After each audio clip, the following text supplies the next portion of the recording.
அஸ்ஸலாமு அலைக்கும் வரஹ்மத்துல்லாஹி வபரகாத்துஹு. ரசூல்லா கிட்ட 2 மனிதர் வர்றாங்க. அதில் ஒரு மனிதர் சொல்கிறாரு, அல்லாஹ்வின் தூதரே, என்கிட்ட ஒரு பெரிய தோட்டம் இருக்குது, அந்த தோட்டத்துக்கு நான் வேலி போடணும். அதுக்கு இவரோட ஒரு மரமும் அந்த சின்ன இடமும் எனக்கு டிஸ்டர்பன்ஸாக இருக்குது, இதை எனக்கு விட்டு கொடுக்க சொல்லுங்கன்னு சொல்கிறாரு. அப்போ இன்னொரு மனிதர் சொல்கிறாரு, நான் விட்டு கொடுக்க மாட்டேன். ரசூல்லா எவ்வளோ சொல்கிறாங்க, நான் விட்டு கொடுக்கல. ரசூல்லா உனக்கு சொல்கிறாங்க, உனக்கு இந்த மரத்தை நீ விட்டு கொடுத்தீன்னா சொர்க்கத்தில் அல்லாஹ் உனக்கு மரத்தை தருவான் அப்படின்னு சொல்கிறாங்க. அப்பயும் அந்த மனிதர் விட்டு கொடுக்க தயாராக இல்லை. அப்போது இது எல்லாத்தையும் தூரமாக இருந்த அபூதஹ்தா ரலியல்லாஹு அவங்க பார்த்துட்ருக்காங்க.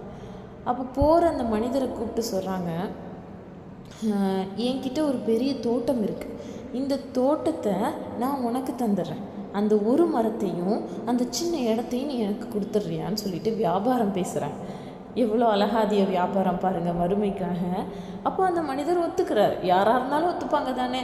ஒரு சின்ன மரத்துக்காக நமக்கு பல்லாயிரம் மரம் கிடைக்குதுன்னு சொன்னால், ஒரு தோட்டமே கிடைக்குதுன்னு சொன்னால் விட்டுருவாங்க, விட்டு கொடுப்பாங்க. அதை மாதிரி அவரும் அதை கொடுத்துட்றாரு. கொடுத்ததும் இன்னொரு மனிதரை கூட்டிக்கிட்டு அல்லாஹ்வின் தூதர் இடத்துல வர்றாங்க. யாரை சொல்லா, இந்த ஒரு மரத்தை நீ விட்டு கொடு, உனக்கு மரம் அல்லாஹ் மறுமையில் சொர்க்கத்தில் நடுவான்னு நீங்கள் சொன்னீங்க. அந்த மனிதர் விட்டு கொடுக்கல. நான் என்ன செஞ்சேன், என்னுடைய தோட்டத்தை அவர்கிட்ட விற்றுட்டு அந்த இடத்த நான் வாங்கிட்டு வந்துட்டேன். இப்போது இந்த தோட்டத்தை இந்த நபருக்கு நான் விட்டு கொடுக்குறேன். அப்போ அல்லாஹ் எனக்கு சொர்க்கத்தில் மரம் நடுவாதானே அப்படின்னு கேட்குறாங்க. அப்போது ரசூல்லா கேட்டுட்டு இந்த செய்தியை மறுகணமே சொல்கிறாங்க, அபூதஹ்தாவே, அல்லாஹ் உங்களுக்கு சொர்க்கத்தில் பல்லாயிரம் மரங்களை நடுறான் அப்படின்னு சொல்கிறாங்க.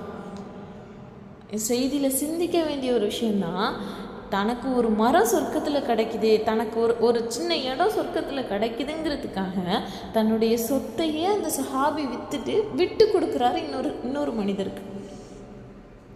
நாம் என்ன செய்கிறோம், நாமளும் இந்த உலகத்தில் மறுமைக்காக தான் வாழ்ந்துட்டுருக்கோம். நம்ம அந்த சஹாபி அளவுக்கு செய்யலைனாலும் நமக்கான ரிஸ்க் அல்லாஹ் கொடுத்துருக்கான் இல்லையா, இதிலிருந்து நாமளும் செலவிட கடமைப்பட்டிருக்கோம். அந்த மாதிரியான செயல்களை நம்முடைய வாழ்க்கையில் நாம் செய்ய ஆரம்பிக்கணும் இன்ஷா அல்லாஹ்.